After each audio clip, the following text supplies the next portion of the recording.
L'imitation de Jésus-Christ, livre 1er, chapitre 18. Qu'il faut suivre l'exemple des saints-pères. Ayez devant les yeux les vifs exemples des saints-pères, qui ont été les modèles de la véritable perfection et de la sainteté religieuse. Et vous verrez que tout ce que nous faisons est peu de choses, ou presque rien. Hélas, qu'est-ce que notre vie si nous la comparons avec la leur?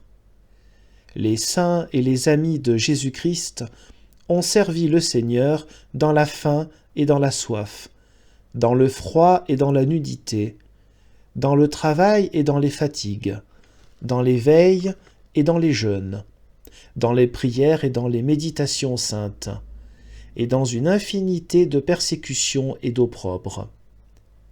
Oh, quel est le nombre et la rigueur des peines qu'ont endurées les apôtres, les martyrs, les confesseurs, les vierges et tous les autres qui ont voulu marcher sur les traces de Jésus-Christ.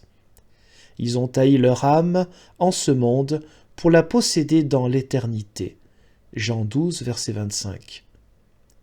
Quelle vie austère et dépouillée n'ont point mené les saints-pères dans le désert. Combien ont-ils souffert de longues et de pénibles tentations?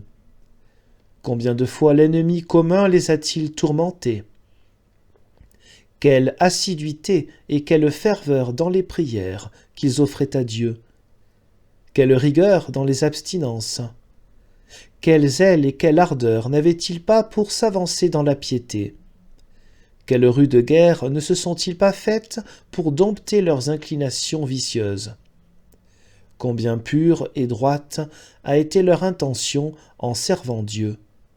Ils travaillaient le jour, ils priaient la nuit, et l'on peut dire que l'oraison du cœur n'était point interrompue par leur travail. Ils employaient utilement tout leur temps, les heures leur semblaient courtes dans le service qu'ils rendaient à Dieu, et l'extrême douceur de la contemplation leur faisait oublier la nécessité de nourrir leur corps. Ils renonçaient à toutes les richesses, à toutes les dignités, à tous les honneurs, à leurs amis, à leurs parents, et ils ne désiraient rien des choses du monde. À peine usaient-ils des choses nécessaires à la vie, et ils gémissaient lorsque la nécessité les obligeait de donner quelque chose à leur corps. Ils étaient pauvres des biens de la terre, mais en récompense ils étaient riches en grâce et en vertu. Tout leur manquait au dehors, mais la grâce et la consolation divine les fortifiaient au dedans. Ils étaient éloignés du monde, mais Dieu était auprès d'eux, et les traitait comme ses plus intimes amis. Ils ne se regardaient eux-mêmes que comme un néant, et s'estimaient dignes du mépris du monde, mais ils étaient précieux aux yeux de Dieu, dont ils étaient les bien-aimés. Ils se conservaient dans une véritable humilité, ils vivaient dans une obéissance simple, et ils marchaient dans la voie de la patience et de la charité.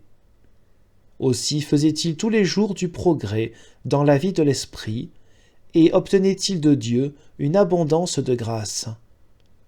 Ces saints hommes ont été donnés de Dieu pour modèle à toutes les personnes religieuses, et leur exemple doit nous inciter plus fortement à nous avancer dans la vraie piété, que le grand nombre de tièdes ne nous doit porter à nous relâcher.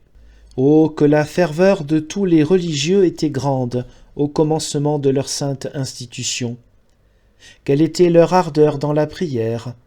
Quel zèle à s'exciter l'un l'autre à la vertu! Combien la discipline régulière était-elle en vigueur! Quels étaient leur respect et leur soumission à la règle de leurs supérieurs! Les vestiges qui nous en ont laissés et qu'on ne suit plus témoignent encore aujourd'hui qu'ils ont été des hommes véritablement saints et parfaits, qui, en combattant avec tant de courage, ont foulé le monde aux pieds. Présentement, l'on regarde comme un grand religieux celui qui ne viole pas sa règle et qui peut porter avec patience l'état qu'il a embrassé. Ô tiédeur, ô négligence de notre état, de dégénérer sitôt de cette ancienne ferveur, et de trouver même la vie ennuyeuse par un excès d'engourdissement et de lâcheté. Dieu veuille qu'après avoir eu devant les yeux tant d'exemples de sainteté, le désir de nous avancer dans la vertu ne s'assoupisse pas tout à fait en nous.